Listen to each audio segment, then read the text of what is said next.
Hey folks, this is Kelani. One of the most exciting parts of a new expansion is looking forward to the ability to play around with new classes or races. It's been a bit of a guessing game whether we would get a new race or a new class from each subsequent expansion, but Battle for Azeroth is a little special. We're getting a whole bunch of new races instead of the usual two. If you're particularly stoked for the KUL'TIRAN humans, then we've got a few goodies to go through from the latest alpha build that should be right up your alley. I still kind of can't believe we'll be getting the KUL'TIRAN humans and they'll be able to be druids. The Alliance has been asking for a new race that can shapeshift into the various druid forms for quite a while now, and even more so since the announcement of the Zandalari trolls. Add in the High Mountain Tauren and the Horde has plenty of choice when it comes to playable druid races, so the Alliance needs a bit of love too, right?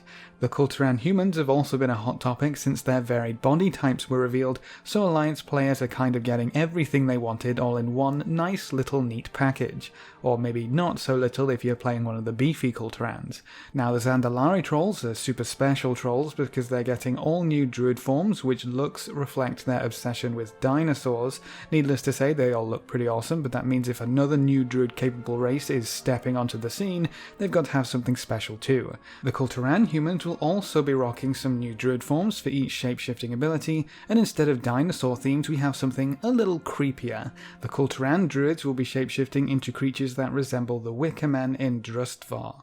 We've already had a sneak peek at the KUL'TIRAN druid form for bears, which is wonderful and a little scary at the same time, but we didn't have any animations previously. Now we do, so we're going to check those out and see if there's anything special going on, but we're also going to be looking at the KUL'TIRAN druid cat form because that's appeared in the game files with this new build as well. So most exciting things first, let's check out the new feral form. Bear in mind that most of these animations will probably be the same as the good old druid animations that we're used to, so this is more of a preview of how these specific models look during those animations rather than looking for any animations that are actually new.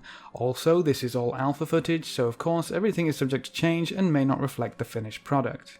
The feral form follows the theme quite nicely, and you can definitely put the bear and cat forms side by side and say, yep, that's the KUL'TIRAN druid alright, which makes me more excited for the rest of the druid forms. These two look fantastic, but I'm really curious what they could do for the travel form and the moonkin form most of all. The travel form could easily be a stag in the same creepy haunted woodland theme, but the moonkin form is probably going to be something really special. I've got my fingers crossed that they'll blow us out of the water with that one, but for now, the feral form. It's kind of interesting that the main body looks more solid than everything else. It's like that might have actually been the body of a creature once. Then the legs are formed out of carved wood, which are almost attached like a prosthetic or a replacement for lost limbs. The tail and mane look like furs that have been added on afterwards, tied down with the leather straps that you can see around the body, and the head is a bit of a carved monstrosity. It looks like this creature was put together using a bit of woodwork and a lot of magic. It really does look like an effigy as opposed to a beast or creature, which fits the KUL'TIRAN humans so well if the druids have been spending a lot of time in Drustvar. There's a group of humans out there actually building and creating effigies to their Wicker Man, so I guess most of the theme is actually coming from there. If you wander around that zone, you can actually see the same kind of effigy monsters all over the place, from cat-like creatures to hulking giants, all made of the same creepy carved wood with that eerie glow which just stinks of magic binding the whole thing together. So these druids might have a bit of a different ideology when it comes to being one with nature, but that's fine. You don't have to turn into an actual cat to tear people to shreds for trespassing in your haunted woods. The variety of colour in these skins is really nice to see too. Adding these into the variety of colours and models you'll have from the Legion artifacts really gives you a whole bunch of choice for what you want to look like for any given day. Are you feeling shadowy and sneaky, or grassy and green? If you thought this model looked cool just standing still, you're going to love it as it goes through the feral animations. This cat may be made of wood and other bits and bobs, but still looks pretty graceful and swift while attacking. The clawing movements are really cool, but I think this model shines the most when its head is part of the animation. Seeing that thing click open farther than it probably should if it were a real skull is quite unsettling. I love that a lot of effort went into creating some real cat animations in the past because they lend themselves incredibly well to these new models. The run and walk animations are really fitting too, and God help you if something like this ends up walking towards you like that, stalking you through the woods, waiting for your attention to slip. If this wasn't a game, I'd be running for the hills. So that's the feral form animations. Let's check out the guardian form next. The first thing you should notice if you've played a druid for any length of time is that the bear form no longer idles with its head down and its front legs angled down with its butt in the air. But that's not just a change for the KUL'TIRAN druids. Every bear druid will now stand tall and proud. So that's something to look forward to even if you don't end up playing a KUL'TIRAN human. That also affects their walking and run animations, which might take a little bit to get used to, but I personally like that our bears won't be crouched low to the ground all of the time. An option to swap back and forth might be a cool addition in the future, but for now let's check out the attack animations.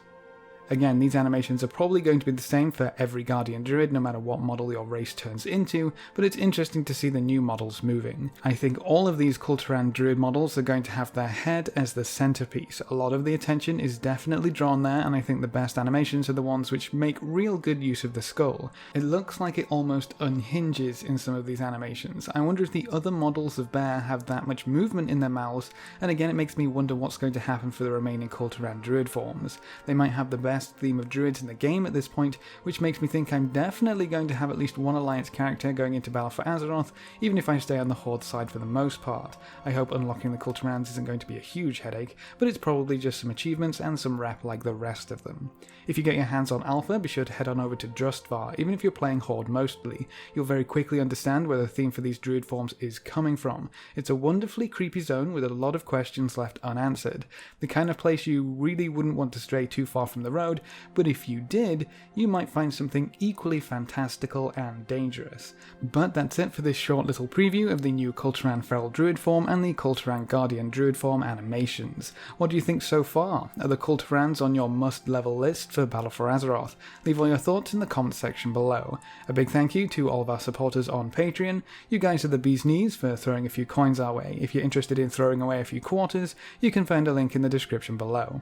Remember to leave a like just below the video before you leave, and if you want to see more, make sure to subscribe. But apart from that, thanks for watching folks, good luck and have fun, and as always, I will see you next time.